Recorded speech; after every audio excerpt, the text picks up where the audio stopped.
नमस्कार, मैं हूँ राजीव और मेरे साथ जुड़ रहे हैं बाज़ार विश्लेषक सोमेश कुमार। उमेश, बधाई! बाज़ार एक बार फिर नए रिकॉर्ड पर, नया सबसे उच्चतम स्तर भी बना, सबसे ऊँचे स्तर पर बंद भी हुआ। सेंसेक्स, निफ्टी दोनों के लिए एक अच्छा दिन। अब ठीक 1 हफ्ते पहले पिछले बुधवार को याद कीजिए किस तरह की एक लाल डंडी बनी थी, डराने वाली। आपने कहा था ठीक है, शेकआउट है। तो आपका वो भरोसा तो रह गया। अब आगे किन बातों का भरोसा है? हाँ, भगवान का भरोसा है, ऐसा ही लगता है। जी, वो नमस्कार। भरोसा देखिए तो हर मार्केट समय हर सबके लिए है। सही बात कह रहे हैं। जी। देखिए तो ठीक ही है। मुझे थोड़ा आज का जो कैंडल है मोस्टली वो एक्सपायरी लेड ही होगा, मंथली एक्सपायरी, बिकॉज़ कल ये कैलेंडर ईयर की आखिरी मंथली एक्सपायरी है और उसके बाद 1 दिन का ट्रेड है वो भी थिनली ट्रेडेड ही रहना चाहिए। शायद मैक्सिमम अब जब नई शुरुआत होगी, अब नए साल की ही नई शुरुआत होगी निफ्टी की। तो अभी तक सिचुएशन ऐसा है कि बेस बना हुआ है, जब तक बेस बना हुआ है, नीचे की बात की नहीं जा सकती है। तो बाय डिप्स का कैंडिडेट था, है और तब तक रहेगा जब तक हमारा 20,900 का बेस क्लोजिंग बेसिस पे टूट नहीं जाता है निफ्टी का। हालाँकि हमारे पास कॉशन सिग्नल अब पहले आ जाएगा। अभी भी देखिए बाय डिप्स का मार्केट है मेरे पास और इतना रिस्क रहते हुए भी मार्केट में कुछ कह नहीं सकते कि बाहर आ जाएँ या अभी बाज़ार ऊपर नहीं बढ़ेगा, ऐसा बिल्कुल नहीं है। सिर्फ चेंज यही हुआ है कि जो कैंडल बन गई है आपकी 21 दिसंबर की, वो अब पहला सॉरी निफ्टी का पहला जो है कैंडल जो बन गई है 21 दिसंबर की जो लो है 20,976 वाली, वही कैंडल का जो लो है अब हमारे लिए एक बेस है और उसको थोड़ा-सा फैक्टर करके नीचे लाएँगे जो कि एक बेटर बेस आ रहा है 20,900 का। तो ऐसा कह सकते हैं कि 21,000 के नीचे अगर निफ्टी क्लोज़ हुई तो शायद अ, वही एक करेक्शन के लिए हमारा लेवल रहेगा। अदरवाइज़ अभी भी मार्केट कुछ नेगेटिव बता नहीं रहा है। कम से कम मोमेंटम के बारे में तो नहीं बता। जी। तो फिलहाल बाज़ार में आप कह रहे हैं कि बाय डिप्स की रणनीति बनी रहेगी, लेकिन बाय डिप्स के चक्कर में होता ये है कि डिप का इंतज़ार करते रह जाते हैं। तो वो डिप आना है या नहीं आना है? नहीं, ट्रेडर्स के लिए तो जहाँ पे भी लेवल्स जो भी लेवल्स मिलते हैं, इंट्राडे डिप मिलता है या जो लेवल्स डिस्कशन में आते हैं, उस डिप पे ही उनको खरीदना होता है। लेकिन इन्वेस्टर्स के लिए तो अलग स्ट्रैटेजी है ही और वो स्ट्रैटेजी है कि जो इन्वेस्ट किया है उस पे राइड कीजिए। जो बहुत स्मॉल कैप, माइक्रो कैप वैसी चीज़ें हैं उसमें अगर बहुत एग्ज़ैजरेटेड वैल्यूएशंस हैं तो वहाँ से और विदाउट अर्निंग्स हैं या कॉमेंसरेट नहीं है, मतलब अर्निंग्स के साथ अगर मैच नहीं हो रहे हैं वैल्यूएशंस तो वहाँ से निकलना चाहिए।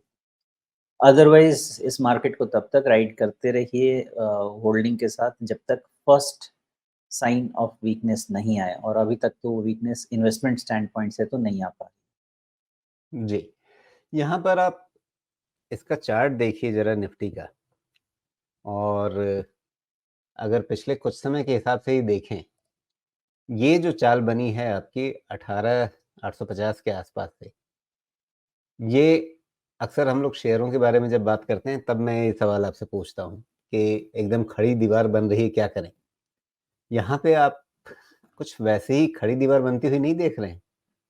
नहीं, ये दीवार बनने के पीछे मैक्रो फैक्टर है ना, इसका ब्रेकआउट आया कब? जिस दिन यूएस का इन्फ्लेशन डेटा में पॉजिटिव सरप्राइज़ आया और जो उसके बाद यील्ड्स में करेक्शन आया। एक्चुअली फ़ोकस कहाँ था हमारा? यील्ड्स पे था जिसके कारण से यूएस ट्रेज़री में फंड मूव हो रहा था, एफआई बाइंग नहीं हो रही थी।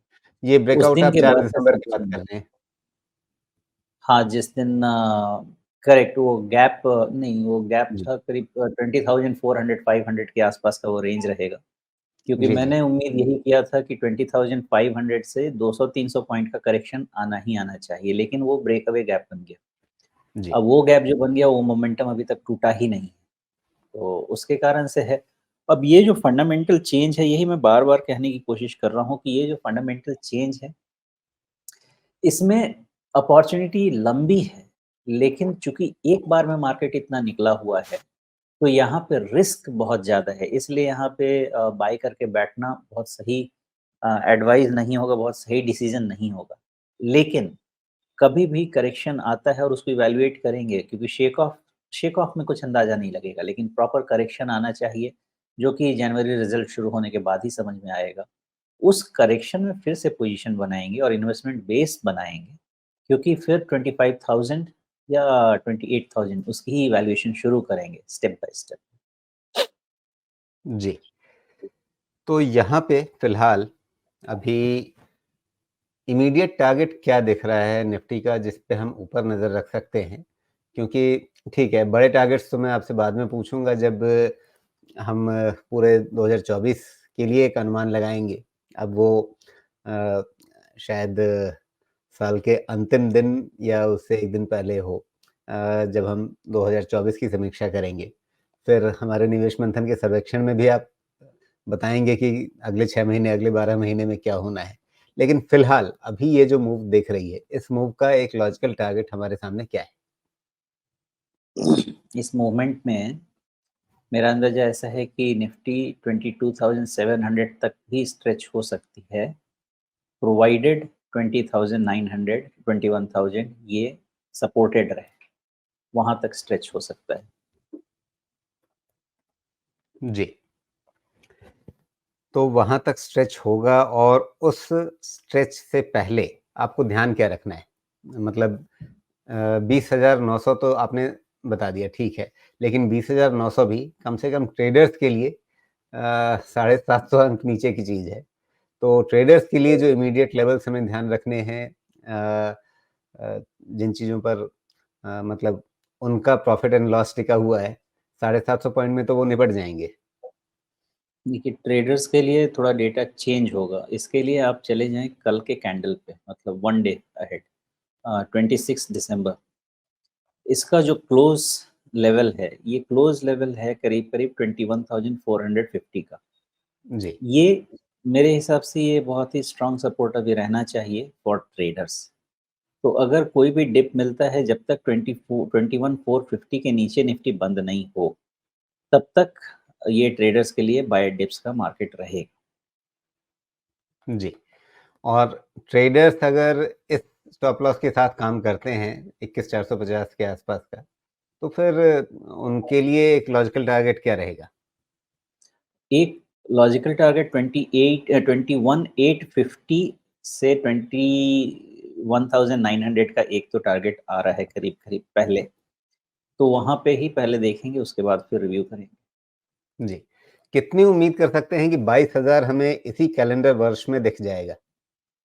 देखिए, अगर नैव मेंटेनेंस के लिए कैलेंडर ईयर के हिसाब से पॉसिबिलिटी रहेगी कि दिख जाए। ये पॉसिबिलिटी रहेगी क्योंकि बहुत ज़्यादा डिस्टेंस नहीं है और मार्केट में फोमो क्रिएट क्रिएट भी हो रखा है। तो जी, अगर कल का दिन ठीक-ठाक निकाल दिया, तो शायद फ्राइडे तक देख सकते हैं। लेकिन कल जी। का दिन चूँकि एक्सपायरी वाला दिन है, कल तो के इस लिए आप कह रहे हैं कि एक्सपायरी का दिन है ख़ास तौर पे बाज़ार में उस दिन बड़े खिलाड़ियों की क्या पोज़ीशन रहती है, उसके हिसाब से वो कोशिश करते हैं इधर-उधर घुमाने की। अ, लेकिन फिर भी आपका अंदाज़ा क्या है कि कल कहाँ के आस-पास एक्सपायरी हो सकती है? और उसके बाद सिर्फ़ जैसा आपने कहा 1 दिन बचेगा और, तो इन 2 दिनों में 350 अंक मतलब मुमकिन है? बिल्कुल पॉसिबल है क्योंकि 21,600 के ऊपर का क्लोज़ मिला है। वैसे मैं एफ-एंड-ओ का डेटा बहुत ज़्यादा नहीं देखता, लेकिन एक व्यू जो डेटा पे बना मेरा वो ये है कि 21,500 और 600 यही मेन कॉल ऑप्शंस पे स्ट्राइक्स में आपका एक्यूमुलेशन है। आज का क्लोज़ है 21,600 के ऊपर, तो यहाँ से शॉर्ट स्क्वीज़ थोड़ा और होना चाहिए। अब वो 100 डेढ़ सौ पॉइंट में भी शॉर्ट स्क्वीज़ खत्म हो सकता है बिकॉज़ अभी मेरे पास 21,850 21,900 उसके ऊपर का व्यू नहीं है। हाँ, एक यूफ़ोरिया में 22,000 टच होने का हो सकता है, लेकिन जो व्यू बन रहा है अप टिल 21,900 का बन रहा है। जी। तो 21,900 से लेकर के 22,000 तक इन 2 दिनों में अगले 2 ट्रेडिंग सेशंस में कुछ भी नज़र आ सकता है जिस तरह की चाल है, प्रोवाइडेड प्रोवाइडेड मतलब ट्रेडर्स के लिए आपने बता रखा है 21,450 और अ, जो चाल है छोटे समय के लिए, छोटी अवधि के लिए, उसके हिसाब से 20,900, राइट? करेक्ट।